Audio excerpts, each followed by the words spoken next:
I'm Peanut, a 49-year-old blob of cynicism wrapped in a guard's uniform that's seen better days. Tonight's my last shift at Eastern State Penitentiary. Why last? 'Cause by sunrise, I'll either be dead, insane, or wishing I was both. As I waddle through the main gate, the prison looms over me like a cancerous growth on the ass of Philadelphia. Warden Johnson, a man with all the charm of a constipated rattlesnake and the moral compass of a Nazi collaborator, corners me for his nightly sermon. "Peanut," he hisses, eyes darting around like he's expecting the walls to grow teeth and bite him. "Remember?"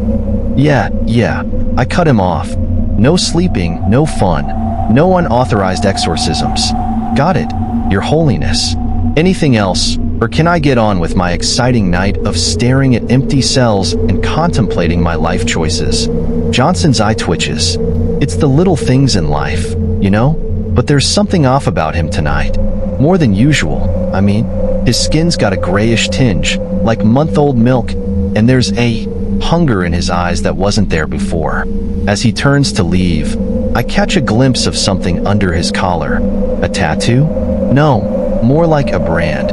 A symbol I've seen before, in the margins of a certain diary I acquired. Yeah, that's right. I've got Capone's diary. Swiped it from his old cell.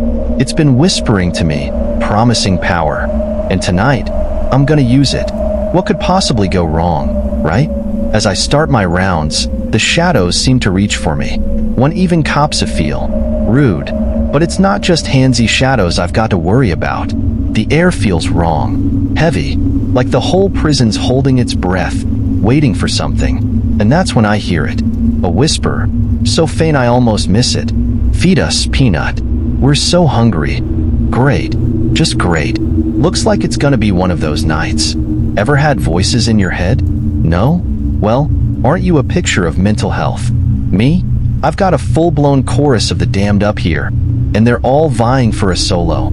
I'm in cell block 7, aka the hallway of holy shit. The moonlight's casting shadows that look hungrier than I am after a week-long bender. But it's not just the shadows that are hungry.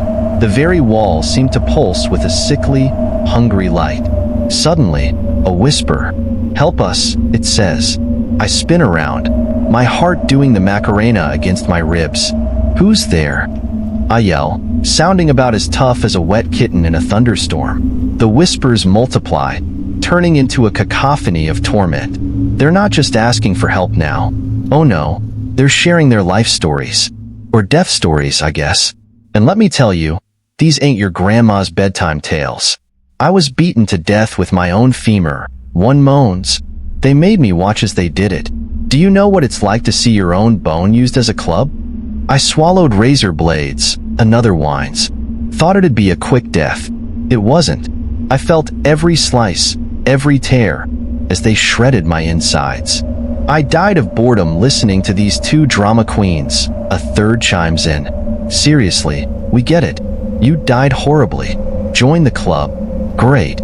Even in death, everyone's a critic." But as the voices grow louder, I start to see things. Flashes of their deaths, playing out like a horror movie behind my eyelids. I feel the pain of the femur cracking skull, taste the blood from the razor blades. It's like I'm dying 100 deaths all at once. And that's when it hits me. These aren't just random spirits. These are the souls of everyone who's ever died here. Every prisoner, every guard, every visitor who had the misfortune of kicking the bucket within these walls. They're all here, trapped, hungry, and pissed off. I decide to investigate because apparently, my survival instinct took a vacation to Tahiti and left a suicidal lemming in charge. As I turn the corner, I see something that makes me wish I'd taken that job as a porta potty cleaner at a chili cook-off. A figure, standing at the end of the hallway. But not just any figure. Oh no, that'd be too merciful. This figure is shifting. One moment it's Al Capone. The next it's a grotesque amalgamation of every prisoner who ever died here. And it's smiling at me with way too many teeth. "Welcome to the party, Peanut," it says, its voice a symphony of agony. "We've been waiting for you." Well, the figure drawls, its voice a cacophony of 1,000 tortured souls. "If it ain't the fat man with my book. Took you long enough to show up?"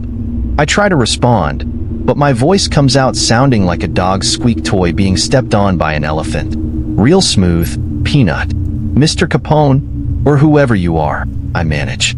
Love what you've done with the afterlife. The eternal torment really brings out your eyes. All 12 of them. The figure's laugh sounds like bones snapping in a cement mixer filled with rusty nails. You've got guts, kid. Shame I might have to spill him. But first, let me show you what you've unleashed. Suddenly, the walls start bleeding. Actual blood, thick and red, oozing between the bricks. But it's not just blood. I see faces in the crimson flow, screaming silently, begging for release. The floor turns to quicksand, and I'm sinking. But it's not sand I'm sinking into. It's bodies. A writhing mass of tortured souls, pulling me down. What the fuck? I scream, flailing like a cat in a bathtub full of piranhas. The figure grins, a shark eyeing its prey. That's just the appetizer, fatso. This prison, it's alive, has been for centuries, and it's hungry, so very hungry. As I sink deeper, the bodies grabbing at me, whispering their torments directly into my brain. I hear footsteps, heavy ones. Warden Johnson? Or something even worse. The figure leans in close, its breath smelling of decay and broken dreams. You want to know the real kicker, Peanut? This ain't just any prison. It's a gateway, a doorway to something else. Something that makes your worst nightmares look like a kid's birthday party. Great. Just fucking great. Not only am I stuck in a living prison full of hungry ghosts, but it's also apparently some kind of hellmouth. Because why not? Go big or go home, right? And you, my pudgy friend, the figure continues. You're the key to opening that door wide. All thanks to that little diary you've been carrying around. As the realization of what I've done sinks in, along with my body into the mass of souls, I hear something that makes my blood run cold.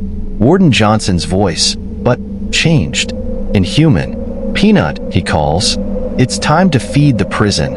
In this funhouse of horrors, I'm betting things are about to get a whole lot worse. Because if there's one thing I've learned tonight, it's that rock bottom has a basement. And that basement probably has a portal to hell. Alright, time out. You okay there, champ? No? Good, 'cause neither am I. If you're not at least considering therapy after this, you're probably as crazy as I am. Or maybe you're one of the souls trapped in this godforsaken prison. In which case, sorry about your luck, buddy. So there I am, sinking into a floor made of damned souls like it's some kind of fucked up human quicksand, when who should appear but Warden Johnson. But this ain't the uptight prick I know.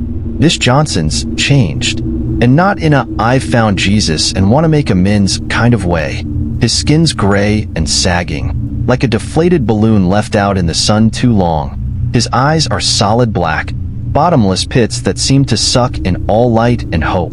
He's drooling what looks suspiciously like tar. And are those tentacles sprouting from his back? Peanut, he gurgles, voice like a garbage disposal filled with broken glass and regret. Have you fed them? The shadows, they hunger. The prison, it needs souls. Oh great, my boss has gone full Lovecraft. Just another day in paradise. I'd roll my eyes if I wasn't so busy trying not to become human chow. Sir? I say, still trying to unstick myself from the floor of grabby ghosts. I think you need a vacation. Or an exorcist. Or maybe a nice hobby that doesn't involve turning into an eldritch horror. Have you considered knitting? I hear it's very relaxing. Johnson's head swivels towards me, neck cracking like bubble wrap from hell. Each pop sends a jolt of pain through my skull, like his transformation is somehow affecting me too. The book, he hisses. Where is it? It holds the key. The key to feeding the prison. The key to ultimate power. Double shit with a side of fuck. He knows about the diary. And apparently, it's more than just Capone's journal. It's some kind of cosmic menu for serving up souls to this hungry prison. You don't understand, Peanut, Johnson continues, his voice a mix of pain and ecstasy. I've seen what's on the other side. The power, it's beautiful. Terrible, yes, but beautiful. And it can be ours. All we have to do is feed the prison. Feed it until it's strong enough to open the door.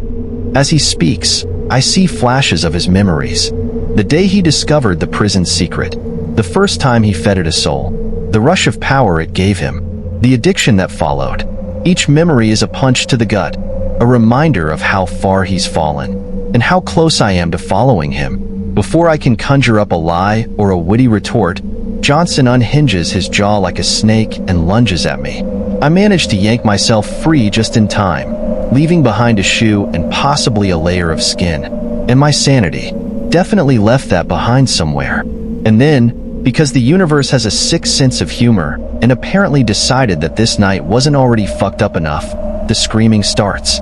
And let me tell you, it ain't the kind of screaming you hear in your run-of-the-mill horror flick. This is the kind of screaming that makes you wish you were deaf, blind, and preferably dead. As the unholy chorus reaches a crescendo, I realize with horror that it's not just coming from the prison. It's coming from me too. And the worst part? Part of me is enjoying it. Remember those voices? Well, they've cranked it up to 11. No, scratch that. They've cranked it up to 111. It's like 1,000 nails on a chalkboard, mixed with the wails of the damned. A sprinkle of death metal, and a hefty dose of cosmic horror. I'm running down the corridor, one shoe off, pants definitely soiled, don't judge. You try keeping clean underwear in this situation. Johnson's behind me, moving like a zombie on meth, those tentacles whipping around and leaving gouges in the walls. The cells are filling up, prisoners appearing out of thin air, reaching for me with arms that stretch like taffy. Their faces are twisted in agony, mouths open in silent screams. But it's their eyes that really get me. They're pleading, begging for help, for an end to their torment. One prisoner, a skeletally thin man with eyes sewn shut and mouth stretched in an impossible grin, reaches out. "Join us," he rasps. "It's not so bad once you get used to the eternal torment. You even start to enjoy it after the first few centuries. It's like Stockholm Syndrome, but with more eldritch abominations." "Hard pass," I pant, ducking under his grasping fingers. I've got a strict, no eternal torment policy. Bad for my complexion. Plus, I'm more of a Netflix and chill kind of guy. Not scream in agony for eternity. I round a corner and slam into what feels like a brick wall wrapped in sandpaper. I look up and up some more. It's a prisoner. But calling him just a prisoner is like calling Godzilla a lizard. He's massive, muscles on muscles, with a head that's spinning 360 degrees like some fucked up owl. But that's not the worst part. The worst part is that his skin is moving, rippling, like there's something underneath, trying to get out. "Going somewhere, little piggy," he rumbles, voice like an avalanche in a meat grinder. I look back. Johnson's closing in, jaw still unhinged, drooling black ooze, tentacles writhing. The walls are pulsing now, faces pushing out of the stone, screaming silently. And that's when I realize, the prison isn't just haunted. It's not just alive. It's a living organism, and we're all inside it. We're not in a building. We're in the belly of the beast. As this revelation hits me, the walls, floor, and ceiling seem to shift. The stone becomes flesh, pulsing with a sickly light. I can see veins running through it, carrying not blood, but souls. Screaming, writhing souls. Beautiful, isn't it? Johnson's voice comes from behind me. He sounds reverent. This is what I've been working towards all these years. The prison's true form. And now, thanks to you and that diary, it's finally awakening. I'm officially fucked 6 ways to Sunday, and twice on Monday for good measure. And the worst part? A small, twisted part of me is excited to see what happens next. Okay, breather time. Still hanging in there? No? Too bad. 'Cause this ride ain't over yet. In fact, we're about to kick it into overdrive. Hope you didn't eat before this, 'cause things are about to get messy. Like, Lovecraft meets Cronenberg on a bad acid trip, messy. I'm sandwiched between the Hulk's evil twin, who's currently peeling off his own skin to reveal something underneath, and a demon-possessed warden with tentacles. This is usually where the hero pulls a brilliant plan out of their ass. Spoiler alert, my ass is fresh out of brilliant plans. All I've got back there is yesterday's burrito and a whole lot of regret. In desperation, I yank out Capone's diary. "Help me, you leather-bound bastard." The book flies open, pages flipping like they're caught in a tornado. And then, because this night wasn't weird enough, it starts to talk and bleed. Each word appears on the page in fresh blood. Well, it says, sounding amused and hungry at the same time. Looks like you've really stepped in it this time, lardass. Congrats. You've managed to wake up the prison. Do you have any idea how long I've been waiting for some idiot to do that? Fantastic. A talking book with an attitude problem and a thirst for blood. Just what I needed to complete this nightmare bingo.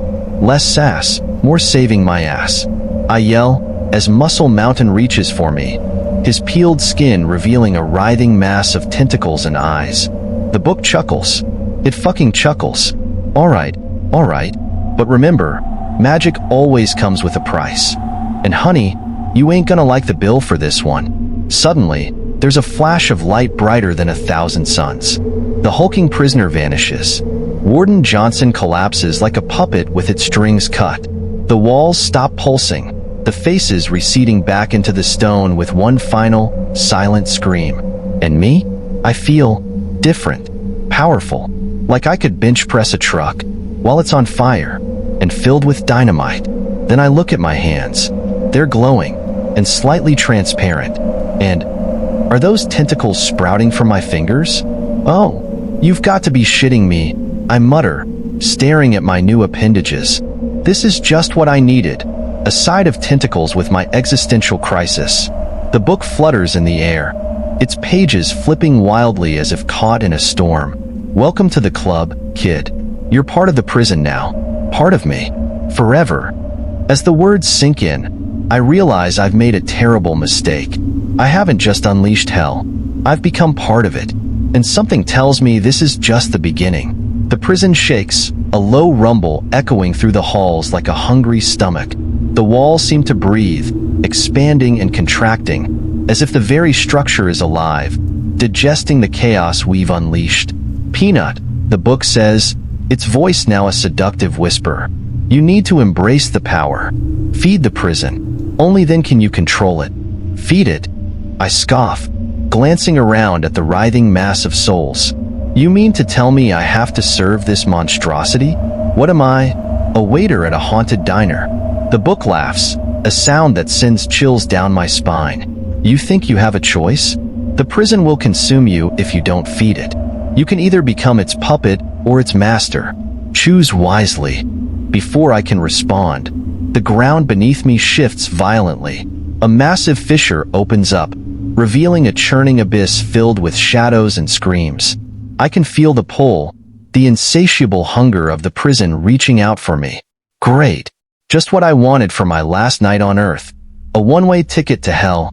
I yell, trying to back away. But the shadows are quicker, wrapping around my legs like a lover's embrace. If that lover was a sadistic octopus with a penchant for torture. Suddenly, I'm yanked forward, the darkness pulling me closer to the edge. No, I refuse to be dinner for this hellhole. I scream, fighting against the grip of the shadows. But as I struggle, I feel the power coursing through me, a dark energy that promises strength and control. It whispers sweet nothings in my ear, tempting me to surrender. Join us, Peanut, the shadows hiss. Become one with the prison. Feed it your fears, your anger. Let it consume you, and you will never be alone again. The abyss gapes before me, a swirling vortex of despair and darkness. I can see faces in the shadows, prisoners long gone, their eyes wide with terror, mouths open in silent screams. They reach out, begging for release, but I know better. They're not asking for help. They want to drag me down with them. Fuck this, I mutter, channeling every ounce of defiance I have left. I'm not going down without a fight. With a surge of adrenaline, I reach for the diary. You want my fear? You want my anger? Fine, but I'm not feeding this prison my soul. I'll fight it with everything I've got. The book flares with light, illuminating the darkness around me. The shadows recoil, hissing like vampires caught in sunlight. You think you can resist? It taunts. You're already part of it. You can't escape your fate. I feel the power within me swell, a tempest of rage and defiance. Watch me, I roar, channeling that energy into a blinding light that erupts from my hands, pushing back against the darkness. The shadows writhe and scream, their hold on me weakening. I can see the prison's true form now, a grotesque, pulsating mass of flesh and stone, hungry for my essence. But I won't let it have me. Not now, not ever. With a final burst of willpower, I unleash the energy, creating a shockwave that sends the shadows reeling. The fissure closes, the abyss retreating. But I know this isn't over. The prison is still alive, still hungry, and it won't give up easily. "Peanut!" the book cries, its voice now frantic. "You can't fight it. You have to submit. You'll never win." "Fuck you," I shout back. "I'm not your puppet, and I'm not this prison's meal." The walls tremble, the prison roaring in fury. I can feel its anger, its desperation to consume me. But I won't back down. I won't give in. In that moment, I realize what I have to do. I need to turn the prison's hunger against itself. I need to feed it something it can't digest, something that will destroy it from the inside out. "All right, you twisted bastard," I say, my voice steady. "If you want a feast, I'll give you one. But it's not going to be me." I focus on the darkness, channeling my energy into the very essence of the prison. I envision its hunger, its insatiable need for souls, and I begin to feed it my defiance, my anger, my refusal to be consumed. The prison convulses, its walls shaking violently as it tries to process this new offering.